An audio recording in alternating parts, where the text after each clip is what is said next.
কি বলবো বলো তো? আচ্ছা, শ্রদ্ধেয় সম্মানীয় এখানে এক আন্টি রয়েছেন, আঙ্কেল রয়েছেন, আর এক দাদা রয়েছেন। এনারা আন্দামান থেকে এসেছেন আমাদেরকে, এনারা নিউ ব্যারাকপুর একটা রিলেটিভসদের বাড়িতে এসেছেন, সেখান থেকে আমাদের সাথে মিট করতে এসেছেন। আপনারা আমাদের ভিডিও দেখেন তো? হ্যাঁ, অবশ্যই। ভালো লাগে? ভালো লাগে তো? বলেই তো এসেছি। অবশ্যই। সোশ্যাল মিডিয়ায় তো বর্তমানে অনেক কন্টেন্ট অনেক মানুষ অনেক রকম ভাবে করে, কিন্তু এইভাবে পরিবার নিয়ে পরিবারের সাথে মিলে এবং যথেষ্ট শালীনতা বজায় রেখে কন্টেন্ট আমার মনে হচ্ছে খুব অনেকেই বানায়, তার মধ্যে আমরাও একজন, তাই তো? যে আমাদের কন্টেন্ট ছোট থেকে বড় সবার সাথে দেখা যায়, তাই তো? খেলাগুলো আমার সবথেকে বেশি ভালো লাগে খেলাগুলো? খেলাগুলোই ভালো লাগে। আচ্ছা ভাই আয়। আর এখানে কিন্তু দিদিও চলে এসেছে, দাদা একটু আমার পুচকি এখানে বসে আছে। আসবে। সুমি, হ্যাঁ। দিদিদেরকে দাদাদেরকে আন্টিদেরকে খেতে দাও।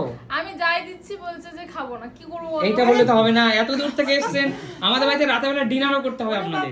বাপরে, হবে না, সম্ভব না। কেন এইভাবে আসলে দাদা এত দূর থেকে এত দূর থেকে এসেছেন, যদি একটু নিজের ভালোবেসেছেন বলেই তো এসেছেন আমাদের বাড়িতে, তো নিজের মনে করে যখন এসেছেন তো নিজের মনে করেই তো থাকতে হবে, খেতে হবে। চলো না, ঘুরে আসি। আচ্ছা। এ তো এখানেই থাকে, এ তো আসবে মাঝে মাঝে। হ্যাঁ, দাদা আমাকে ফোন করেছিল, আগেও ফোন করেছিল যে ভাই আমি তো যাদবপুরে থাকি, আন্দামান থেকে। ভালো আমি হলো, বলেছি আমাদের দাদা একটা যখনই আরেকটা আসবে পরিচিতি আমাদের বাড়লো। পুরো নিজেদের মতো করে খাবো। আমাদের আরেকটা ফ্যামিলি বাড়লো। এই আন্টি যাকে দেখতে পাচ্ছেন, আমি আন্টি বলবো নাকি ম্যাডাম বলবো, কারণ উনি অলরেডি একটা স্কুলের হেডমিস্ট্রেস, আর দাদা শিপিং ডিপার্টমেন্টে চাকরি করেন, আর আঙ্কেল বিজনেস করেন। তো সবাই শ্রদ্ধেয় মানুষ, সমাজের গুণী মানুষ এনারা। তো এনারা এসেছেন আমাদের বাড়িতে, আমাদের ভাগ্য ভালো আজকে এসে দেখা হয়ে হ্যাঁ, গেছে। আমাদের খুব ভালো লাগছে, আমাদের খুব ভালো লাগছে। আপনারা যে আমাদেরকে ভালোবাসেন। আন্দামান থাকে না। দিদি মা, আজকে আমাদের ভিডিও সার্থক কি? আমরা দেশ বিদেশে তো প্রচুর মানুষ আমাদেরকে ফোন করে কথা হয়, আজকে আন্দামান থেকে ওনারা এসেছেন এবং এখানে এসেও যে আমাদের কথা মনে রেখেছেন, তাই না? আপনারা যে এখানে এসেও আমাদের কথা মনে রেখেছেন, এটাই বড় পাওনা, তাই না? ভিডিও ক্রিয়েট করার মধ্যে এটাও একটা অ্যাক্টিভিটিস, তাই না? ক্রিয়েটিভিটি, কি বলো দিদি? একদমই তাই, অনেক আনন্দ হচ্ছে যে এত দূর থেকে আমাদেরকে এত ভালোবাসে, খুব ভালো লাগে এগুলো চিন্তা করলে। আচ্ছা আচ্ছা, ঠিক আছে। আর খাবো না বললে চলবে না, রাতে ডিনার কিন্তু করতে হবে। মা মা কিছু বলো। হ্যাঁ, খেয়ে যেতে হবে, খেয়ে যে অন্যদিন থাকতে হবে। আসবো, অন্যদিন আসবো, সত্যি আসবো, আবার তো আসবো, আবার আসবো। বললাম তো আরেকটা পরিবার বাড়লো। অবশ্যই অবশ্যই। আর আপনারা আন্দামানে অবশ্য নাম তো শুনেছেন, হ্যাঁ, দারুণ জায়গা, ঘোরার দারুণ জায়গা। অবশ্যই যাবো, আসবেন, অবশ্যই যাবো। আর আমার বাড়িতে আসবেন। আচ্ছা। জানেন? এসে আমার বাড়িতে আসবেন। জানেন, থাকা- আমরা একবার কোথাও আমরা থাকতে দুজনে, হবে না। আমি আর সুমি একবার প্ল্যান করেছিলাম যে আমরা আন্দামান যাব।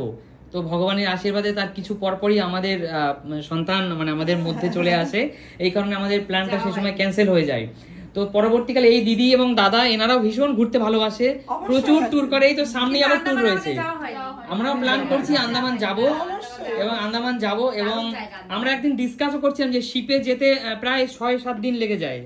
শিপে যেতে 4 দিন তো লাগবে। হ্যাঁ, কিন্তু আমরা শিপে এতদিন নদীতে যেতে পারবো না, আমরা ফ্লাইটেই যাব। সময় নেই না। হ্যাঁ, অতটা সময় হাতে নেই, পুরো পরিবার মিলে ফ্লাইট যাব। আর আপনাদের ওখানে গিয়েও দেখা হবে, অনেক ঘুরবো, একটা অনেক মজা হবে, তাই না? মজা হবে, অনেক মজা হবে। অবশ্যই।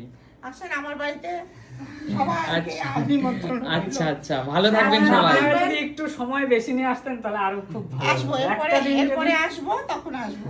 ভালো লাগলো আমার, সত্যি ভালো লাগলো। ভালো লেগেছে? দাদার সাথে তো আমার কথা হয়, দাদাকে আমি বলেছি যে দাদা আপনি যখন এই দিকটায় আসবেন অবশ্যই আমার বাড়িতে এসে খাবেন। অবশ্যই। হ্যাঁ। আচ্ছা, আর একটা না, কথা বলি। তোমার বয়স কত? আমার 28 প্লাস 20 প্লাস। তুমি দাদা। আচ্ছা, একটা কথা বলি, অনেক মানুষ সোশ্যাল মিডিয়াতে কমেন্টস করেন, আমাদের যখন ভিডিও দেখেন অনেকে কমেন্টস করে বলছেন কি আমাদের এই যে পরিবার, আমাদেরকে নিয়ে যাদের পরিবার বা আমাদের পরিবার, বলছে এতটা সুন্দর মানুষের পরিবার কিভাবে হতে পারে। কিন্তু মানে আমরা নাকি মানে হয় নাকি যখন কোনো মানে কি বলবো মোবাইলে বা যখন মানুষ দেখে আমাদেরকে সবাই, তখন বলে যে এইরকমটা অনেক সময় নাও হতে পারে, এটা হয়তো ওনারা দেখাচ্ছে একরকম ফেক স্ক্রিপ্টেড, দেখাচ্ছি একরকম, কিন্তু আমাদের মধ্যে অশান্তি ঝগড়া মানে পরিবারের সাথে একটা বনিবনা নেই, Bonding নেই। বন্ডিং ভালো নেই। তো আপনাদের কি মনে হলো এসে দেখে? না না, আমাদের কিচ্ছু স্ক্রিপ্টেড না, সব অরিজিনাল। আর আমাদের বাড়িতে গেলে আমরা আরো ভালো লাগবে, এই জন্য বুঝতেই পারবেন না যে কার কোনটা ছেলে কার কোনটা মেয়ে। আমরা দুই যা, আমার এক ছেলে, আমার এক ছেলে আর আমার বড় জায়ের এক মেয়ে। যদি না বলি কার কোনজন কেউ বুঝবে না। কেউ বুঝবে না। কেউ বুঝবেই না। একটা আমরা নিশ্চয়ই ছোটবেলায় একটা গল্প শুনেছিলাম না দাদা, যে একটা রাখাল ছেলের রাখাল মানে কি বলবো না সরি কৃষক বাবার সন্তানরা যখন লাঠি ভাঙতে দিয়েছিল, একজন ভাঙতে পেরেছিল, সবাই এক গোছ করে যখন দিয়েছিল কেউ ভাঙতে পারেনি। তো আমরা যদি ভাইয়ে ভাইয়ে পরিবার একসঙ্গে, এই মা, সুমি, বৌমা, শাশুড়ি মা সবাই মিলেমিশে থাকে, তখন সেই পরিবারের বন্ডিং স্ট্রং আর মজবুত, আরো স্ট্রং আমার হয়, শাশুড়ি তো আমার বন্ধু, তাই না? সেরকমই আর কি। তো একেবারে। তো আপনার খুব ভালো লেগেছে আপনারা এসেছেন আমাদের বাড়িতে। ঠিক আছে দর্শক বন্ধুরা, ভালো থাকবেন, আর সবার সাথে পরিচয় করালাম, মিট করালাম। আপনারাও চাইলে একদিন আমাদের বাড়িতে চলে আসতে পারেন। আসলে আপনাদের বাড়িতে অ্যাড্রেস দিয়ে যাবো, আর একটু ওর বেশি সঙ্গে সময় নিয়ে আসতে হবে, কারণ আমরা একটু দূরে থাকি। আমরা আন্দামানের থেকে না প্রোগ্রাম